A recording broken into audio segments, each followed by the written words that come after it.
Hi, my name is Audrey and today I'll be reading chapter 25 of Emily of New Moon, titled She Couldn't Have Done It. Great Aunt Nancy and Caroline Priest were wont to color their gray days with the remembered crimsons of old, long past the lights and merrymakings, but they went further than this and talked over any number of old family histories before Emily with a total disregard of her youth. Loves, births, deaths, scandals, tragedies, anything that came into their old heads. Nor did they spare details. Aunt Nancy revelled in details. She forgot nothing, and sins and weaknesses that death had covered and time showed mercy to were ruthlessly dragged out and dissected by this gullish old lady. Emily was not quite certain whether she really liked it or not. It was fascinating.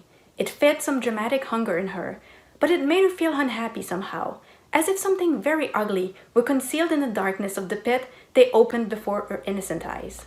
As Aunt Laura had said, her youth protected her to some extent, but it could not save her from a dreadful understanding of the pitiful story of Ilse's mother on the afternoon when it seemed good to Aunt Nancy to resurrect that tale of anguish and shame.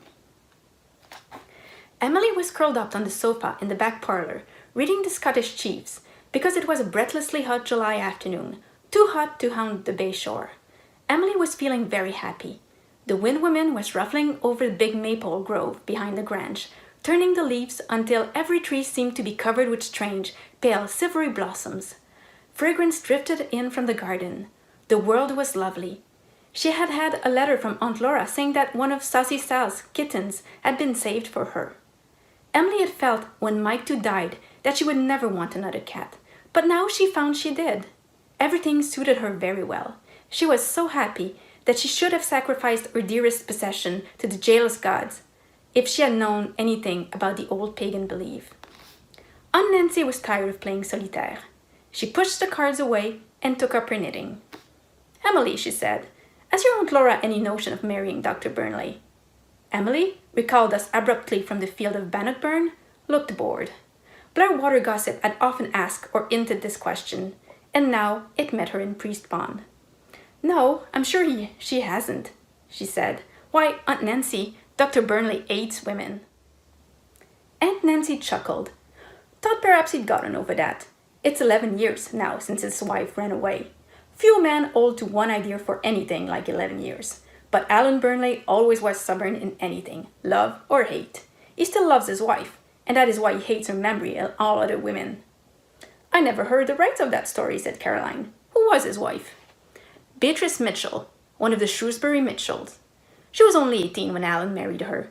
He was 35. Emily, never you be fool enough to marry a man much older than yourself." Emily said nothing. The Scottish Chiefs were forgotten. Her fingertips were growing cold, as they always did in excitement, her eyes turning black. She felt that she was on the verge of solving the mystery that had so long worried and puzzled her. She was desperately afraid that Aunt Nancy would branch off to something else. "I heard she was a great beauty," said Caroline. Aunt Nancy sniffed.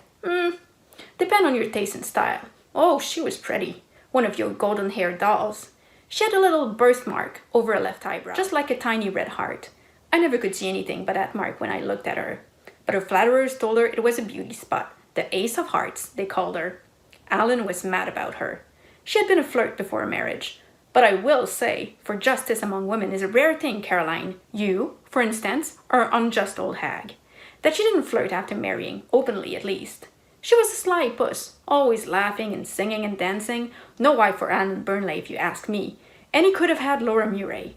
But between a fool and a sensible woman, did a man ever hesitate? The fool wins every time, Caroline. That's why you never got a husband. You were too sensible. I got mine by pretending to be a fool. Emily, you remember that. You have brains? Hide them. Your ankles will do more for you than your brains ever will." "Never mind Emily's ankles," said Caroline, keen on a scandal hunt. "Go on about the Burnleys." "Well, there was a cousin of hers, Leo Mitchell from Shrewsbury. You remember the Mitchells, don't you, Caroline? This Leo was a handsome fellow, a sea captain. He had been in love with Beatrice, so gossip ran. Some said Beatrice wanted him, but other people made her marry Alan Burnley because he was the better match. Who knows? Gossip lies 9 times and tells a half-truth the 10th. She pretended to be in love with Alan anyhow, and he believed it. When Leo came home from a voyage and found Beatrice married, he took it coolly enough. But he was always over at Blair Water. Beatrice had plenty of excuses. Leo was a cousin, they had been brought up together, they were like brother and sister. She was so lonesome in Blair Water after living in a town. He had no home except with a brother. Alan took it all down. He was so infatuated with her that she could have made him believe anything. She and Leo were always together, there when Alan was away seeing his patients. Then came the night Leo's vessel, the Lady of Winds, was to sail from Blair Harbor for South America. He went, and my Lady Beatrice went with him. A queer little strangled sound came from Emily's corner. If Aunt Nancy or Caroline had looked at her, they would have seen that the child was white as the dead, with wide, horror-filled eyes. But they did not look. They knitted and gossiped on, enjoying themselves hugely. "How did the doctor take it?" asked Caroline. Take it. Nobody knows. Everybody knows what kind of man he's been ever since, though. He came home that night at dusk. The baby was asleep in its crib, and the servant girl was watching it. She told Alan that Mrs. Burnley had gone to the harbor with her cousin for a goodbye walk and would be back at 10. Alan waited for her easily enough. He never doubted her. But she didn't come back. She had never intended to come back. In the morning, the Lady of Winds was gone. Had sailed out of the harbor at dark the night before. Beatrice had gone on board with him. That was all anybody knew. Alan Burnley said nothing, beyond forbidding her name ever to be mentioned in this hearing again. But the Lady of Winds was lost, with all on board off a terrace, and that was the end of that elopement, and the end of Beatrice, with her beauty and her laughter and her ace of hearts. "But not the end of the shame and wretchedness she brought to her home," said Caroline shrewishly. "I'd tar and feather such a woman." "Nonsense! If a man can't look after his wife, he blinds his own eyes. Mercy on us, child, what is the matter?" For Emily was standing up, holding out her hands as if pushing some loathly thing from her. "I don't believe it!" she cried in a high, unnatural voice. "I don't believe Ilse mother did that. She didn't. She couldn't have. Not Ilse's mother." "Catch her, Caroline!" cried Aunt Nancy. But Emily, though the back parlor had wheeled about her for a second, had recovered herself. "Don't touch me!" she cried passionately. "Don't touch me! You liked hearing that story." She rushed out of the room. Aunt Nancy looked ashamed for a moment. For the first time, it occurred to her that her scandal-loving Ton had done a black thing. Then she shrugged her shoulders. She can't go on through life in cotton wool. Might as well learn spades or spades now as ever. I would have thought she'd have heard it all long ago if Blair Water gossip is what it used to be. If she goes home and tells this, I'll have the indignant virgins of New Moon coming down on me in holy horror as a corrupter of youth. Caroline, don't you ask me to tell you any more family horrors before my niece, you scandalous old women. At your age, I'm surprised at you. Aunt Nancy and Caroline returned to their knitting and their spicy reminiscence, and upstairs, in the pink room, Emily lay face downwards on her bed and cried for hours. It was so horrible. His mother had run away and left her little baby. To Emily, that was the awful thing, the strange, cruel, heartless thing that Ilse's mother had done. She could not bring herself to believe it. There was some mistake somewhere. There was. "Perhaps she was kidnapped," said Emily, trying desperately to explain it. "She just went on board to look around, and he weighed anchor and carried her off. She couldn't have gone away of her own accord and left her dear little baby." The story haunted Emily in good earnest. She could think of nothing else for days. It took possession of her and worried and gnawed at her with an almost physical pain. She dreaded going back to New Moon and meeting Ilse with this consciousness of a dark secret, which she must hide from her. Ilse knew nothing. She had asked Ilse once where her mother was buried, and Ilse had said, "Oh, I don't know. At Shrewsbury, I guess. That's where all the Mitchells are buried." Emily wrung her slim hands together. She was as sensitive to ugliness and pain as she was to beauty and pleasure, and this thing was both hideous and agonizing. Yet she could not keep from thinking about it day and night. Life at Wither Grange suddenly went stale. Aunt Nancy and Caroline, all at once, gave up talking family history, even harmless history, before her.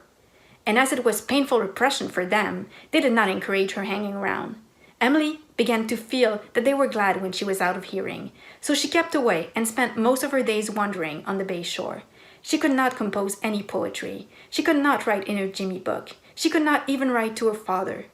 Something seemed to hang between her and her old delights. There was a drop of poison in every cup. Even the filmy shadows on the great bay, the charm of its fire-hung cliffs, and its little purple islets that looked like outposts of fairyland could not bring to her the old fine, careless rapture. She was afraid she could never be happy again, so intense had been her reaction to her first revelation of the world's sin and sorrow. And under it all persisted the same incredulity. Ilse's mother couldn't have done it, and the same helpless longing to prove she couldn't have done it. But how could it be proved? It couldn't. She had solved one mystery, but she had stumbled into a darker one, the reason why Beatrice Burnley had never come back on that summer twilight of long ago. For, all the evidence of facts to the contrary notwithstanding, Emily persisted in her secret belief that whatever the reason was, it was not that she had gone away in the Lady of Winds when that doomed ship sailed out into the starlit wonder of the Gulf beyond Blair Harbor.